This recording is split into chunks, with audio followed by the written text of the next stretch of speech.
It's not as easy as it used to be for startups to find investors, and the bar is higher to win them over. Today, we talk with Johnnie Walker at Rooled about extending the runway and how he's helping clients get creative about finding funding. Welcome back to another edition of The Angel Nest, where real angel investors and entrepreneurs partner to build great companies.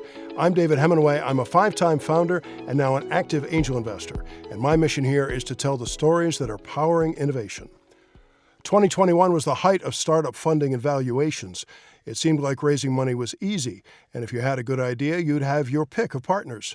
Fast forward to today, and the landscape has changed dramatically. Valuations are down, so it's not a great time to raise money. But if you have to, extending your runway will not only buy you time, but will also show your potential investors that you can weather the storm. To talk about this, as well as other possible avenues for funding your venture, we're joined today by Johnnie Walker. He's the co-founder of Rooled, outsourced accounting, CFO, and advisory services. Rooled specializes in helping startups get their A round and scale their businesses. So it's a great time to be talking to Johnnie. Welcome back. Thank you very much, David. Great to be here again. So now we're into mid-year. Johnnie, what are you hearing from companies about how businesses, how investors are responding, and basically the market conditions? Yeah, thank you very much, David. So it certainly is a vast difference to last year. What we're seeing generally is companies focusing on extending that runway for the maximum period possible. A lot with the clampdown in the equity market, people have gone from having 3 to 4 months runway and turning that into 12 to 18 months. And that's been a pretty, disruptive period for a lot of companies and a lot of people.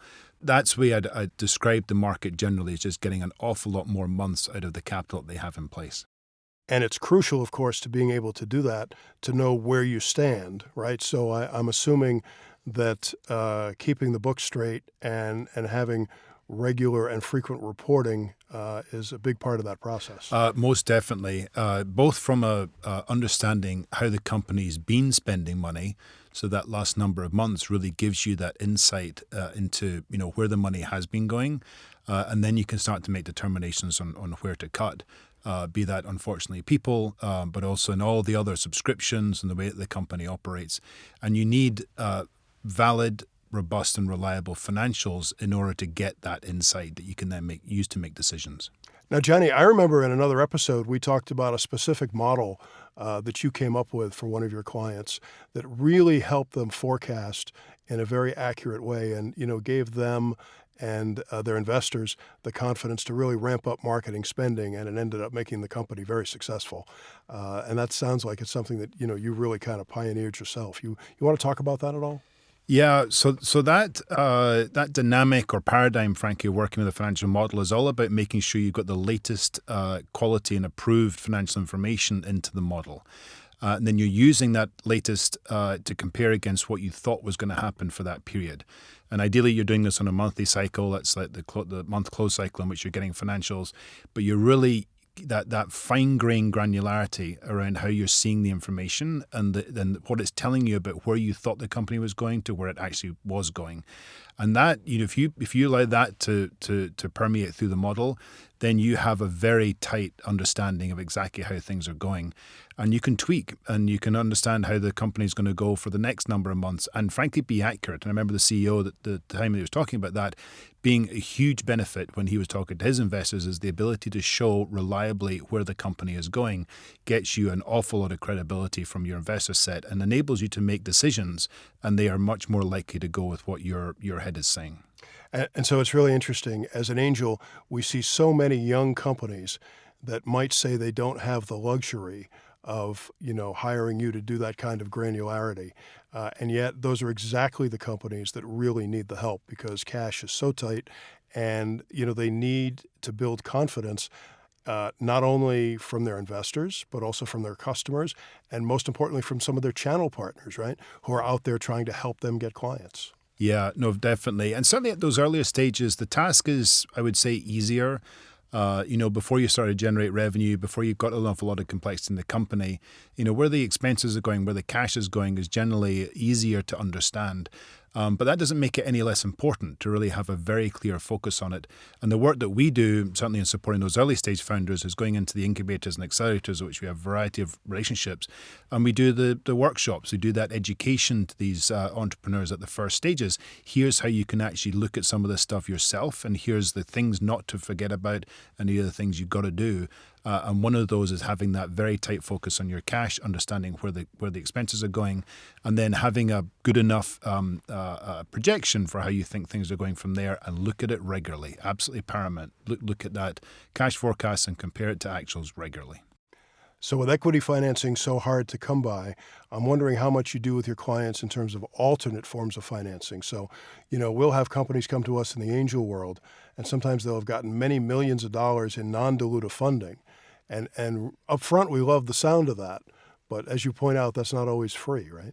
Yeah, no, that's one of the things I try to get across when I'm talking to entrepreneurs, especially when they're coming from different backgrounds where grants and other sources of funding are perhaps more normal. That every type of capital that you're acquiring or getting into your company comes with a cost. It might not be an equity cost because it's non-dilutive, but it will come with a cost of compliance. It'll come with a cost of some form of management or other risk or liability.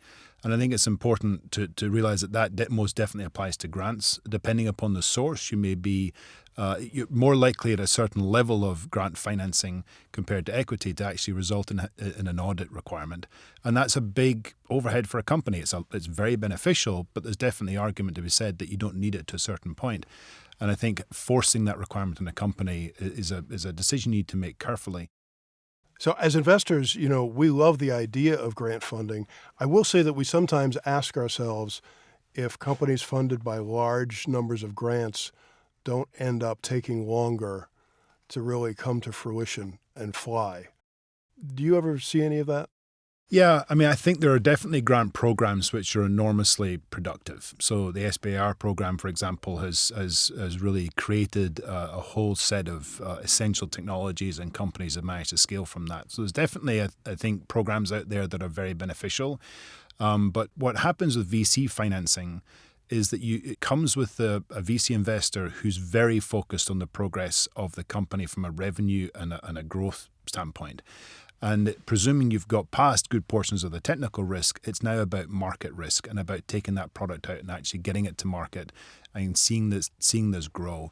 And there, that very close focus on how the company is performing, tweaks and basically objective decision-making around how to get things to improve, I think is paramount. And that doesn't often come with grant funders, but then maybe shouldn't actually be happening because of the type of risk that you're tackling. What are the kind of debt alternatives? What other kind of instruments are there for startups that may be trying to extend their runway now? Yeah, so the debt world is definitely pretty diverse, and we've seen some models emerge in the last few years, like revenue-based financing, factoring that clients can be able to make use of. And I think there are institutions out there that have really pioneered different methods there that have been fantastically beneficial for many companies. One sector that we've seen grow really from the ingenuity of SVB in the early days is that of venture debt. And I think that's something that we're seeing quite an uptick in activity there following the suppression of the equity markets. Companies in need of financing are turning to other sources. And a lot of that is actually the venture debt funds and the banks still actually operating in venture debt. So we've seen a large uptick in that. I think the jury is out on how successful many of those deals are going to be. But it's certainly the kind of thing that we're seeing happening at the moment. Some of those come with pretty high interest rates, don't they? Yes, well, certainly in today's market, it's going to be pretty expensive stuff. But if it's your only source, then you got to figure out a way to make it work. Now, is that something that you can advise companies on when you're involved at the CFO level? Yeah, very definitely. And that one, because that's really looking at scenarios for financing. So here are the options from an equity raise standpoint. But based upon the probabilities of that, then yes, you're looking at debt financing. And, it's quite frequently with clients, we'll go to market, get 3 or 4 proposals, and they will differ. And so you're really putting down in front of the client, like, here are the 3 or 4 ways that we can get the financing that you're looking for. And you can talk with the board and really figure out what is the most optimum for the company. But yeah, that process is something that we carry through end to end. And when you're dealing with companies that are running out of runway, do you sometimes have to help the CEOs hear bad news and make tough decisions? Yeah, most definitely. I think a lot of the success of the role that we fill is in the relationship with the CEO, and that is then a lot of trust that's placed in us. But it's also trust from us and them that we're making sure we're getting access to the right information, and that leads to the most transparency. So, but it's definitely the case that we will crunch the numbers. We'll look at everything, all the information that we've got, and then you've got to go back to CEO and say, here's what we think is going to happen from a finance standpoint. And those, I think the CEOs really, they depend upon that transparency and objectivity. And so, yes, we are definitely have those kind of conversations. The CEOs appreciate it, and the investors most definitely appreciate it. Johnnie, tell us again how you came to start Rooled and the state of your company now.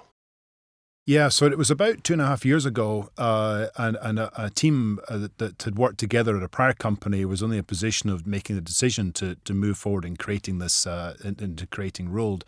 And, at that time, the opportunity was most definitely there. The venture marketplace, which we depend upon quite substantially, was growing and still of great scale. And so we created the company around the accounting and CFO services that we've had a lot of credibility or developed a lot of credibility in the past 10 years or so. And that's been a massively productive, beneficial, and satisfying experience since we created the company. Well, difficult as the current environment is, I guess the good part is that the discipline that people engage in now will set the stage for great success later. So we'll hope that all our companies plan for that. Agreed. Very much so. Thank you, David. Right. Johnnie Walker from Rooled, thanks for joining us again. Thank you, David. Been a great time again. You can find contact information for our guest today at our website, theangelnest.com, where you can also reach me if you know of a company or an exciting opportunity we should talk about. My email is david@theangelnest.com. I'm David Hemingway. We produce The Angel Nest with help from David Newhoff at the Art Deco Film Center building just outside of Times Square in New York. Thanks for listening, and here's hoping my fellow angels and the founders they support find their next great venture. So long until next time.